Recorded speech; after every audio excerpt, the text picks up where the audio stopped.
किसी ने बड़े कमाल की बात कही है कि धीरज बनाए रखिए, क्योंकि जिसने तुम्हें लिखा है वो ब्रह्मांड का सबसे बड़ा लेखक है। नमस्ते दोस्तों, मैं हूं आरजे कार्तिक। एक बहुत छोटी सी कहानी एक महिला की जो जब भी दिन में भोजन बनाती थी भगवान का नाम जपती थी, क्योंकि उन्हें पूजा का समय नहीं मिल पाता था, व्यस्त रहती थी। तो जब जब भोजन बनाती थी तब तब भगवान का नाम सुमिरन करती रहती थी। और सुमिरन उनका चल रहा था। दोपहर में एक दिन अचानक से तेज धड़ाम की आवाज आई। बाहर जाकर के देखा तो आंगन में 8 साल का बच्चा नीचे गिरा हुआ था, खून में लथपथ था, बेहोशी की हालत में था। पास जाकर के देखा तो बच्चा मां मां चिल्ला रहा था। मन तो आ कि जोर से आवाज दें, बुलाएं लोगों को, लेकिन किसे बुलाती, घर में कोई था ही नहीं, कोई मदद के लिए आ भी नहीं सकता था।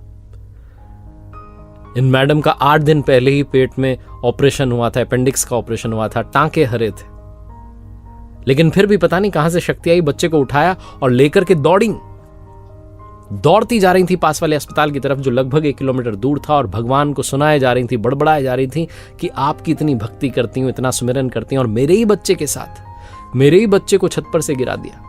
ऐसा क्यों कि आप तो बचा सकते थे, आप तो बच्चे को बुद्धि दे सकते थे, मेरी बुद्धि भ्रमित हो गई थी, मैंने बच्चे का ख्याल नहीं रखा। बहुत कुछ बोले जा रही थी। इसी स्पीड में दौड़ी कि तुरंत पहुंच गए अस्पताल। जाकर के डॉक्टर साहब के बारे में पता किया। सौभाग्य से डॉक्टर साहब मिल गए, बच्चे का इलाज हुआ और कृपा रही कि ज्यादा गहरी चोट नहीं आई। बच्चा ठीक हो गया। शाम में उसे घर लेकर के आ गए। घर के बाकी सदस्य भी आ गए, पति भी लौट आया। घर के बाकी लोग टीवी देख रहे थे, अपने अपने काम में लगे हुए थे, लेकिन इनका मन नहीं लग रहा था। इनका मन भगवान से दूर होता जा रहा था।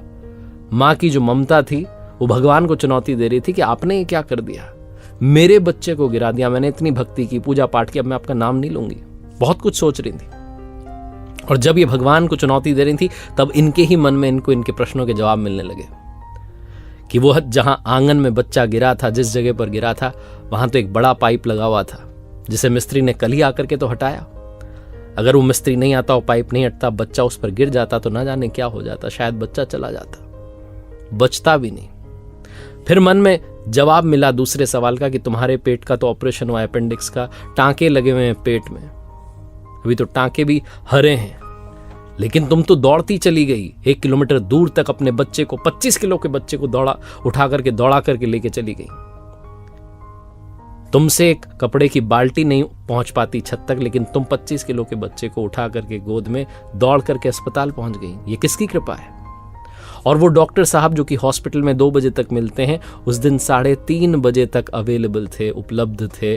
उन्होंने इलाज कर दिया। जाते ही बच्चे का समय पर इलाज हुआ, बच्चा बच गया। ये किसकी कृपा थी? ये सारे प्रश्नों के जवाब मिलने लगे। और जब ये हॉल में गई तो पति इनके टीवी पर प्रवचन देख रहे थे। उस प्रवचन में जो प्रवचन दे रहे थे वो कह रहे थे कि भगवान कहते हैं कि संकट को आने से नहीं रोक सकता, लेकिन तुम्हें इतना सामर्थ्य, इतनी शक्ति, इतना साहस दे सकता हूं कि तुम संकट का सामना कर पाओ। बहुत छोटी सी कहानी जो सिखाती है और बताती है कि विश्वास बनाए रखिए, वो कभी किसी का बुरा नहीं करते। क्योंकि जैसा मैंने कहा कि अगर आप विश्वास बनाए रखेंगे तो याद रखिए कि वो ब्रह्मांड का सबसे बड़ा लेखक है, जिसने हमारे लिए लिखा है। ऊपर वाले के आशीर्वाद के साथ, अपनी मेहनत के साथ, अपनों के प्यार के साथ कर दिखाओ कुछ ऐसा कि दुनिया करना चाहे आपके जैसा। देखते रहिए हर सोमवार सुबह 9:30 बजे एक नई कहानी और हर शुक्रवार सुबह 9:30 बजे लर्निंग सीरीज का एक नया वीडियो।